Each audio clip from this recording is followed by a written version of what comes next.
before we hear him talk, a little intro. Vice President, a lot of talk about the Vice President.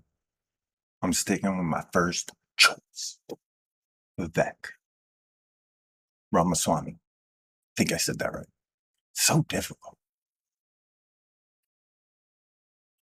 He's not like the others. I don't know why the news ain't talking about him more. Because he's like a younger version of Trump and more controlled. And he never loses a debate. He don't even stutter. He's like a machine. Watch. But I know everybody thought I was crazy when I first said this. I've been saying this. You see that? Oh, yeah. Since February. Watch. The man. Let's go.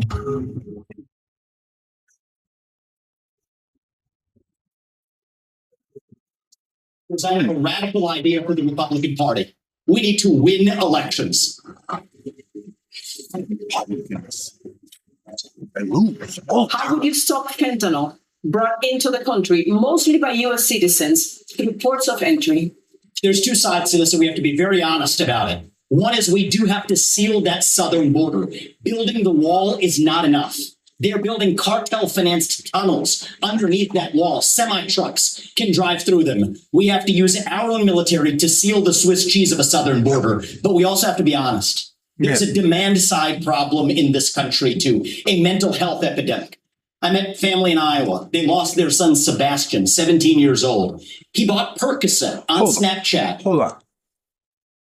Just a second, Vivek. We had a pain pill problem? Is it pain pills? Yeah, pain pill problem. And I think it was Trump who fixed that. You should Google it. Carry on with that. And then he died. Why did he die? Because it was laced with fentanyl. That is closer to bioterrorism, not a drug overdose. That is poisoning. So it is our job to make sure that never happens. But it's also our job to make sure that 17-year-olds don't turn to Percocet via Snapchat. We have to bring back mental health care in this country, not with pumping pharmaceuticals, but faith-based approaches that restore purpose and meaning in the next generation of Americans. Many of them are getting it through social media. And this isn't a Republican point or a Democrat point. But if you're 16 years old or under, you should not be using an addictive social media product, period. This is something that we can both agree on, and we can revive both the mental health of this country while stopping the fentanyl epidemic that will kill more people this year than who died on 9/11. And I refuse to be a passive bystander sitting in the White House like the hollowed out husk of a current president we have. We will step up and address this problem to stand for Americans and our children. There's so many of them. Under what legal premise will you expel U.S. citizens? So the first thing I want to say is I agree with everything. The Republicans on the stage are on the right side of this issue. Militarize the southern border, stop funding sanctuary cities, and end foreign aid to Mexico and Central America to end the incentives to come across. But I do go a step further. You're right about that, Ilya. Tell me. I favor ending birthright citizenship for the kids of illegal immigrants in this country. Now, they're illegal. About the Constitution and the 14th Amendment. The difference between me and them is I've actually read the 14th Amendment. Tell me. What it says is that all persons born or naturalized in the United States and subject to the laws and jurisdiction thereof are citizens. So nobody believes that the kid of a Mexican diplomat in this country enjoys birthright citizenship. Not a judge or legal scholar in this country will disagree with me on that. Well, if the kid of a Mexican diplomat doesn't enjoy birthright citizenship, then neither does the kid of an illegal migrant who broke the law to come here. And as the father of two sons, it is hard for me to look them in the eye and say, you have to follow the law when our own government fails to follow its own laws. That's how we really go the distance and solve this problem and restore the rule of law in the United States of America, because that is part of what it even means to be an American. And he's on time. You see that? On time. So the answer is I have a radical idea for the Republican Party. We need to win elections. And part of how we win elections is reaching the next generation of young Americans where they are. So when I get into office, I've been very clear.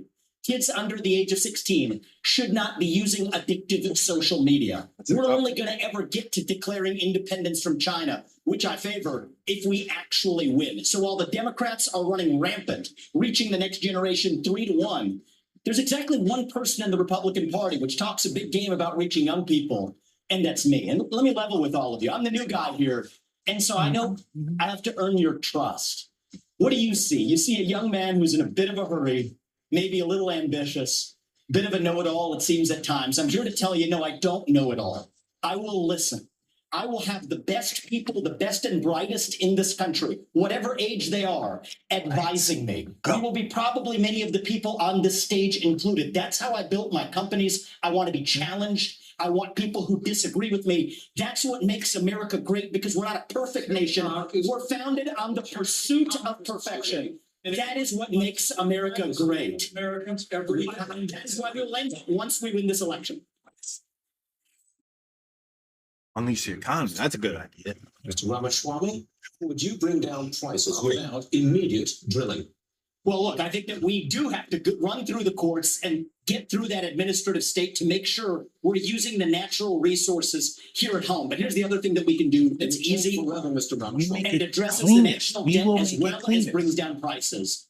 Put people back to work. We are using taxpayer money to pay people more to stay at home than to go to work. That is wrong. That contributes to our supply chain crisis. It contributes to inflation. That's the easiest way to unlock this economy. And here's the other thing. We have to put the Federal Reserve back in its place. This is an agency that has gone rogue. So in January 2026, when I have the opportunity as our next commander-in-chief, we will have a new chairman of the Federal Reserve who places priority on dollar stability, and then most importantly, send packing 75% of the administrative state, reduce the federal employee headcount by 75%, rescind 50% of unconstitutional federal regulations that are shackling businesses, both large and small. I've offered a very clear, practical plan to do it. That's how we unleash the economy. That's how we revive the integrity of a three-branch constitutional republic, rather than this technocracy and aristocracy in the administrative state.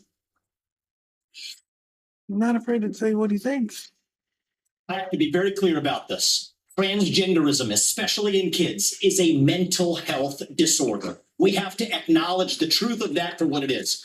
I met two young women early in this campaign. Parental rights in school. Parents have the right to know. And you know what the hypocrisy of this is? Even New Can't Hampshire believe failed it. to actually get past a piece of legislation here. The very people who say that this increases the risk of suicide are also the ones saying that parents don't have the right to know about that increased risk Make of it suicide. make And I'm sorry, sense. it is not compassionate to affirm a kid's confusion. That is not compassion, that No. is cruelty. I met two young women, Chloe and Katie, early in this campaign, who are in their 20s, now regret getting double mastectomies and a hysterectomy. One of them will never have children. And the fact that we allowed that to happen in this country is barbaric. So I will ban genital mutilation or chemical castration. The second Republican Party debate elected for the I hate these kids saying parents are crazy. You know what though? There's one more. Who's governor of this great state of North No. Dakota. Thank you, Mr. Ron. There's one more. There's gotta be, right? Mr. Ramaswamy, let me turn to you. Please make your case. Why would you? He went in. Just tell us the truth. The game is played the way the game is played. He's got to make these like kind of pep rally kind of speeches sometimes. But boy, he speaks truth. Oh, Address a question that is on everybody's mind at home tonight. Who the heck is this skinny guy with a funny last name, and what the heck is he doing in the middle of this debate stage? I'll tell you, I'm not a politician, Brett. You're right about you're that. right about that. I'm an entrepreneur. My parents came to this country with no money 40 years ago. I have gone on to found multi-billion-dollar companies. He did. Hold on. I've had enough. I've had enough already tonight of a guy who sounds like So ChatGPT standing up here That's The nonsense. last person in one of these debates, Brett, who stood in the middle of the so stage big. and said, "What's a skinny guy with an Why is he odd so last big? name doing up here?" was Barack Obama, and I'm afraid we're dealing with the same type of amateur standing stage tonight. Why are you talking about Barack Obama, dude? Now is not the time for Oh, on-the-job boy. training. It's like We don't need to RoboCop. bring in a rookie. We don't need to bring in people with experience. You messed up. I mean, in the debate, you did. You don't You did take good. somebody You did like good. Fauci and coddle him. You bring Fauci in, you sit him down, and you say, "Anthony, you are fired." You sound like Trump, but I like it. Be back, but back to the back. We're gonna bring in. Haley ain't gonna say nothing. Just She's so on Mike scared. for 1 second because he invoked me back. Listen, now that everybody's gotten their memorized, pre-prepared slogans out of the way, we can actually have a real discussion now. The reality of the fact that Silly. not really, Mike, actually. We're just going to have some fun tonight. Moment came off of it, but you've been pushing this lie. You've been pushing this lie all week, You want to Nikki. go and defund Israel? You want to Okay, get let me Taiwan address to that. I'm China? glad you brought that want up. to go and give you I'm going to address each of those. Shouldn't have done. Less of you have no foreign policy experience, and it shows. And you know what? It shows.